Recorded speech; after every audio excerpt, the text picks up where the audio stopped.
Hi, you guys. Welcome back. My name is Carrie Penny. I am the Happy Crafty Homemaker, and welcome to show and tell number 251.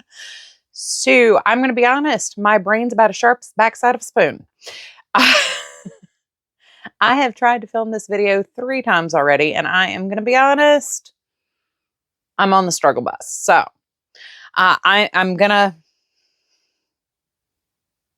try to hold it together. I don't know why I am so brain foggy, but for some reason, my brain and I are just not best friends today. So, yay! I had my physical yesterday. Blood work all came back. I'm fine. Not getting no drama or anything there. Nothing surprising. So, yeehaw. We'll do it again next year.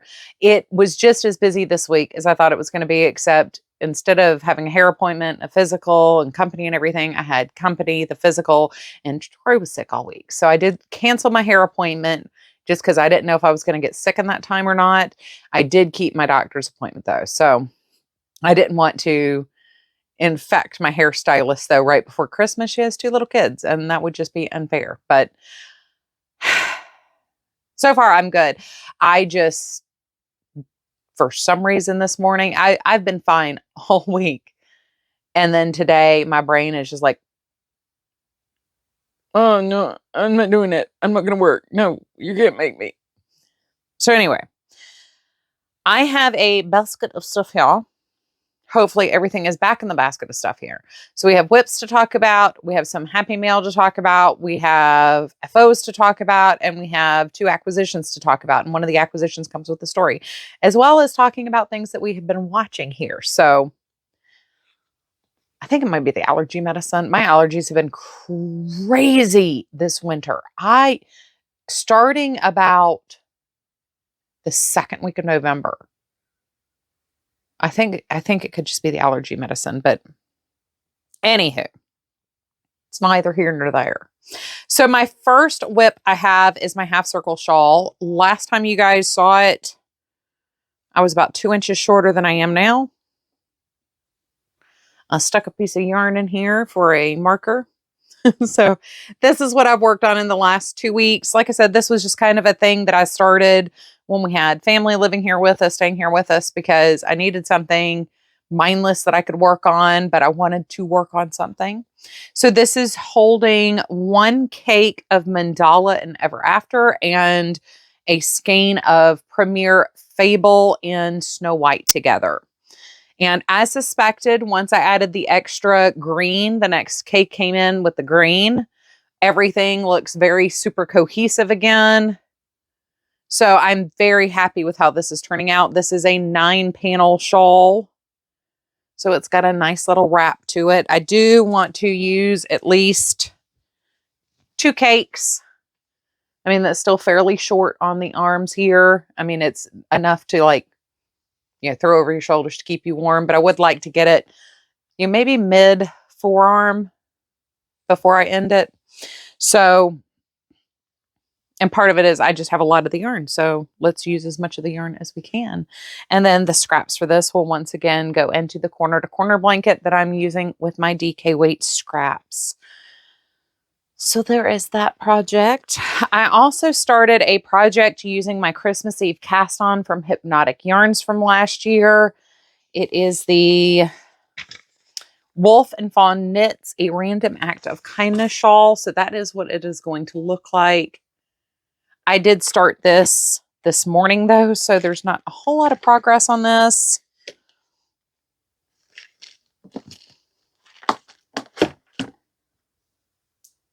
But this is where I am on that.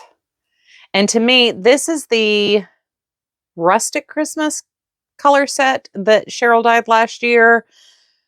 For some reason, to me, especially knitted up, it looks more like gingerbread than like the Christmas truck with the tree in it. And of course, now I can't find my ball band because everything in my basket is all mixed up. Really? Come on. Come on. Oh, well.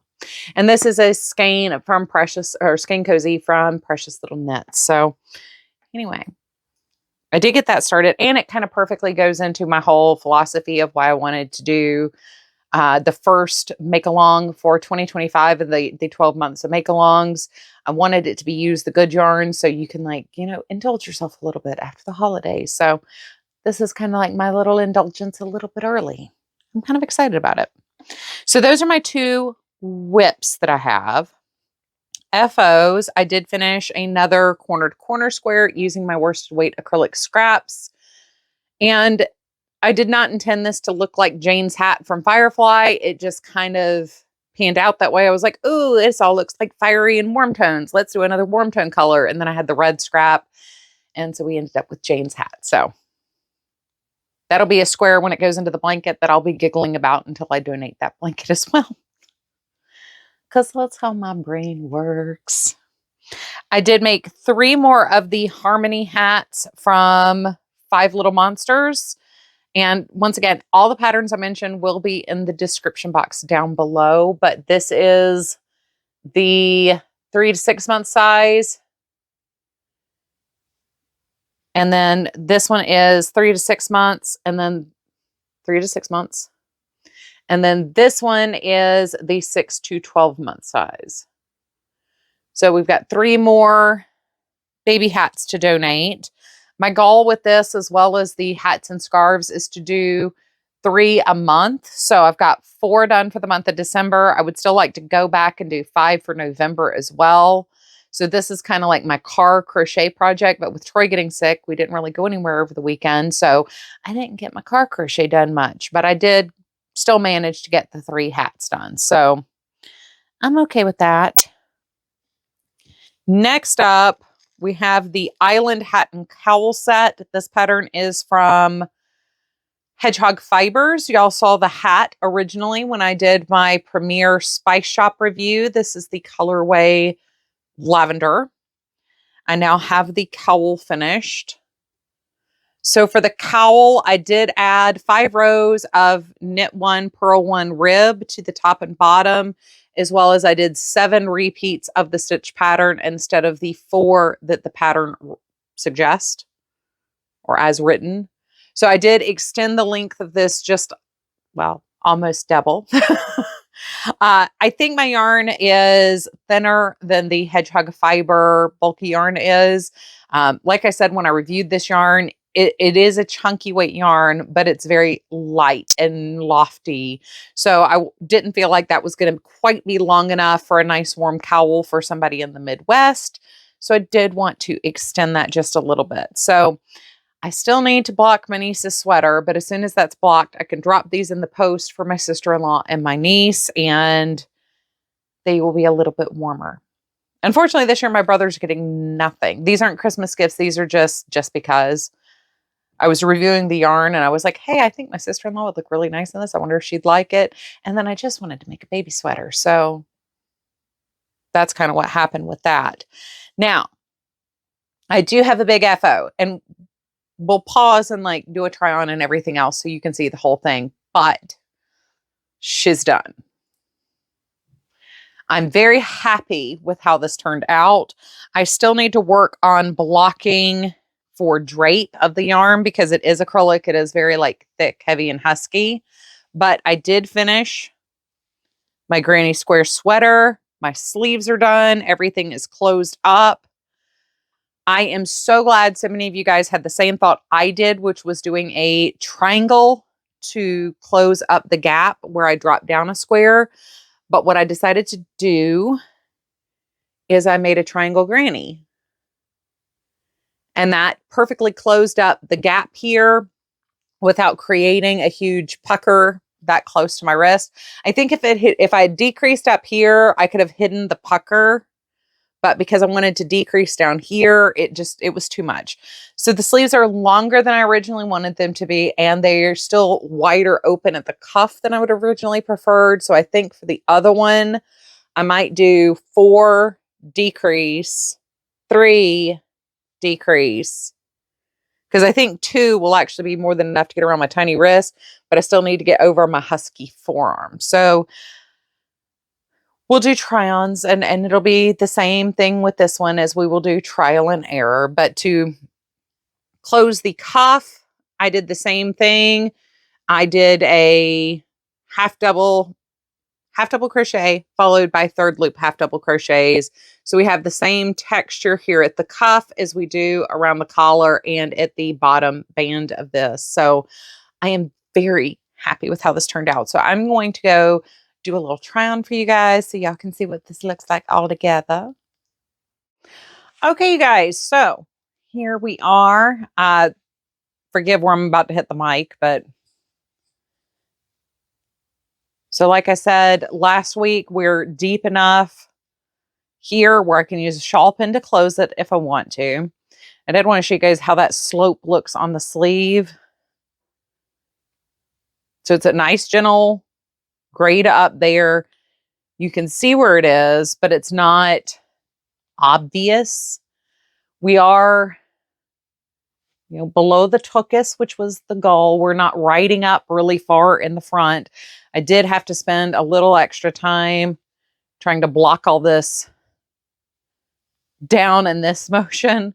That's the problem with the shawl collar. Instead of doing a notch, is a lot of things want to ride up, especially if you don't block them and do a little shaping work there.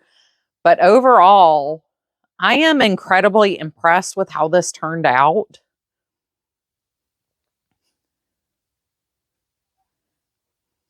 I like the shape of it. I like the size of it.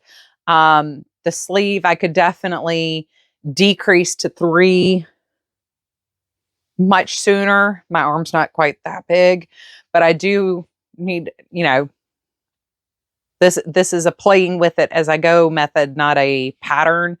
I can pull my hands inside of it, so it'll be more of like a bundle up sweater more than what I had originally planned when I set out to make this. But I mean, technically it's a good sleeve length. It's not a bad sleeve length, especially if I pin it, we're a little bit more off the wrist. It is a little bit more open than I would generally prefer, but it is wide enough I can push it up without stretching out the wrist area. I wish my brain and I were friends, man. But yeah, I like the way the color's laid out. I like the way it looks with the black. I cannot wait to have the other one done so we can compare just how dramatically different that change in the color can be. So let me know what you think, you guys. So yeah, there we go. She is done. I'm very, very happy. All that, if you have not been following along with the saga of making the granny square cardi that I did, there is no pattern for this. This is just me like trying it on. So watch like the last 5 show and tell videos and we'll talk. You'll see more of like the design process, like how my brain was working as I was trying to figure out what I wanted to do. But yeah, all of these are scraps left over from doing a bunch of donation hats and scarves. And I'm still planning on doing one where instead of black, I'm using tans, creams, and whites to kind of tie everything together. And I think I'm going to use a taupe as the 4th row to join everything all together. I'm still like in my brain trying to work it all out. But I do need to do a little bit more steaming just to kind of loosen the yarn up a little bit more. But I do have the shape of it all down. So as you saw, I'm very happy with it. Happy mail. I will insert a picture of the Christmas cards I've received in my P.O. box this year. I did get 2 extra things. Well, I got a couple extra things. So Bella and Randy sent me stickers. The stickers from Randy were all knit and crochet related. So those have already gone on my circular knitting needle box that I did earlier this year to organize my circular knitting needles. The stickers from Bella are on my desk right now. Those are all Christmas themed. So those will come up here and go for the cards that I should have made this year, but will probably be made next year. So those will be incorporated into that. But Angel sent me a ornament, which I absolutely love. Thank you so much. If y'all are a member of the Facebook group, you will see her posting all the time. I don't know how she gets done what she does, but She gets a lot done. I love her check-ins because she'll share like 5 pictures of things she's finished. And I'm just like, I can barely focus on one thing right now. Lauren also sent me some happy mail. So I don't know if y'all remember, but she did send me a Halloween card, and I really like the stamp that she used for hers. And she said it was too epic to reuse. So she did send me the polyacrylic stamp that she used. I think this will be a lot of fun. I've really been wanting to play with coloring things in with my alcohol markers a little bit more and kind of playing with blending and stuff. So I think I might actually just like stamp up a whole page or like some of my scrap and just sit down and play with coloring in a little bit. I also think it'd be a lot of fun to take some of my watercolors and kind of just do like a background kind of like swirly swashy thing and then stamp over it and play with that. Because I think this would be really cool, especially if you had like just like smashed watercolors or smashed inks using like the purple and amber and brown and orange kind of tones and just stamping over the top of like a smashed watercolor or inking like design, not plain design, but like marbleized kind of thing. I don't know. That's just where my brain went. But thank you so much, you guys. I really enjoy getting the cards. You don't have to send anything else, but I do appreciate the extras quite a bit. And I am looking forward to playing with this stamp. It's so cute. I love it. Yeah, so that is everything like I've worked on. So we do have 2 acquisitions. I just happened to notice for Small Business Saturday that Beach Bum Yarn was running a sale. And I was like, okay, well, I was already looking at her gingerbread kit. So, first off, let's talk about that. So that came in this cute little box here.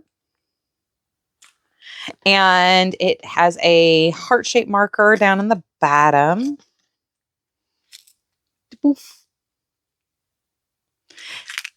As well as it's another mini set. So I did 2 Dyer Spotlight videos earlier this year. Beach Bum Yarns was one of those Dyer spotlights that I did. And once again, while it's not necessarily 90s pop of red, I do love the shade of red that she uses. And this is just so super cute. And once again, I love the speckles in that brown. It prevents it from feeling stagnant to me. So it's one of those like just touches that je ne sais quoi, that things are, you're looking for something and you can't quite put your finger on what you're trying to find. And then you find it and it's like, it's so subtle, but it just makes it that's how I feel about that. So one of the things like kind of all year I've been trying to find is a Beetlejuice set that just kind of spoke to me.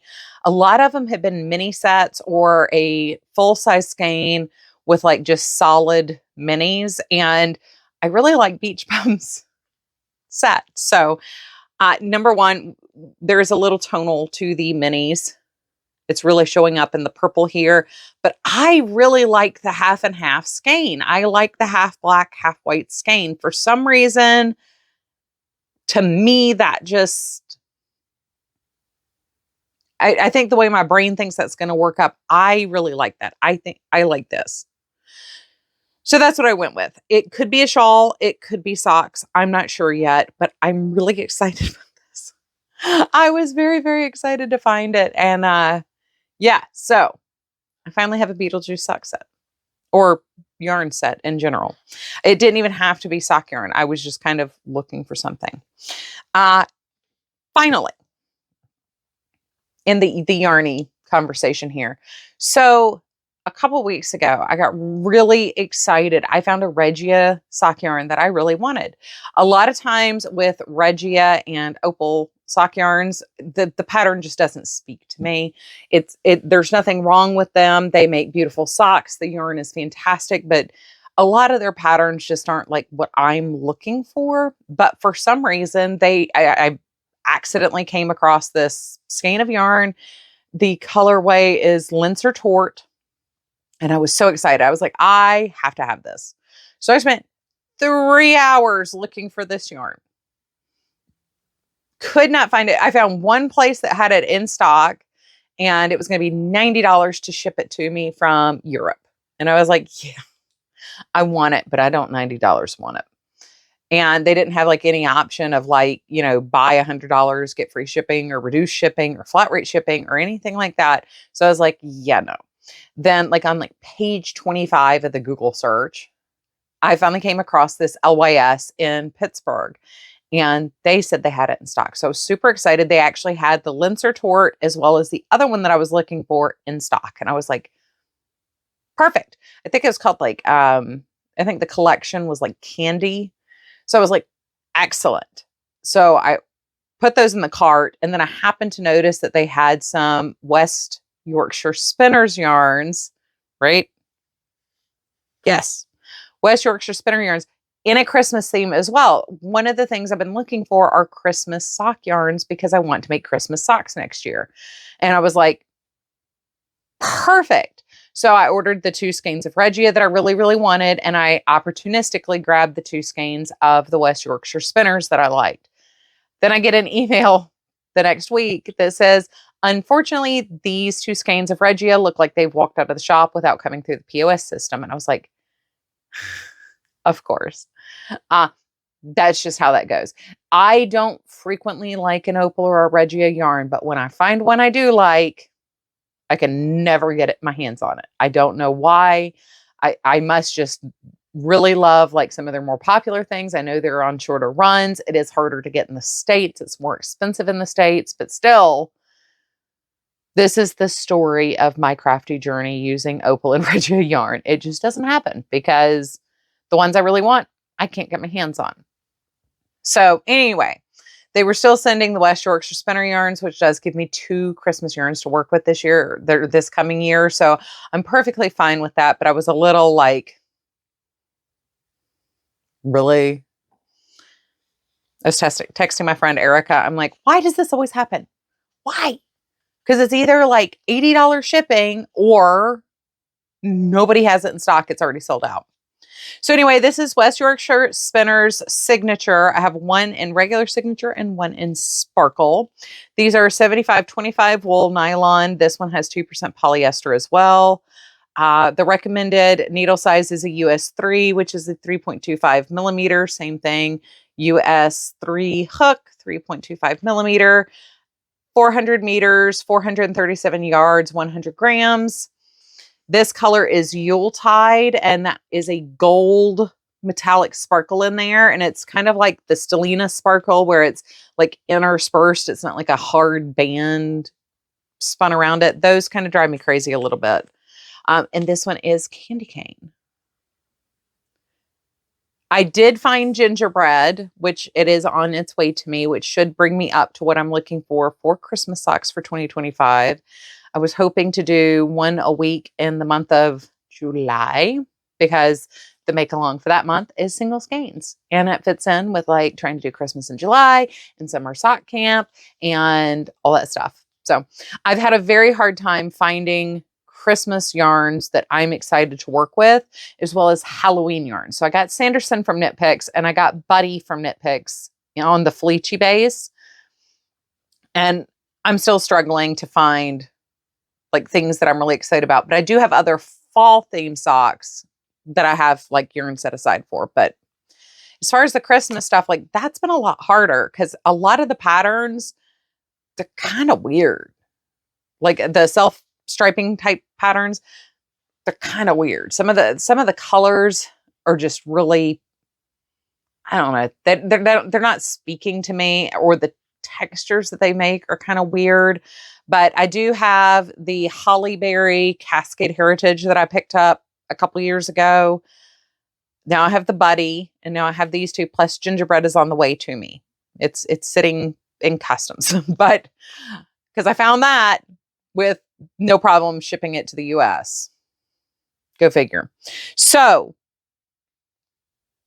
not a 100% win, but not the first thing I've dropped today. Not the first thing I've dropped while trying to film this video today. But, it's one of those pro cons. At least I got something. I didn't come out empty handed after the search. I have been since June trying to keep an eye out for Halloween and Christmas sock yarns that are mid-range. I don't want to spend like $38 for a pair of socks right now, because I do have a lot of beautiful fingering weight yarns that are in that price range. I was kind of looking more for like the self-striping kind of yarns. Anywho, I'm excited. I am. But like I said, my brain is just like, so media. What have we watched? We finished the new little third of Cobra Kai. So I have a couple questions left, and if they don't come back and answer it by the end of the series, I'm going to be very annoyed. And I kind of want to know what's going to happen, because there's a lot of things converging here for the last little section of Cobra Kai. I don't know. They've really successfully managed to make a show that appeals to fans of the original movies as well as a new audience without making fun of the original media. And getting as many original actors back in as they did is also pretty awesome. So the entire encompassing franchise now, I really am very happy with.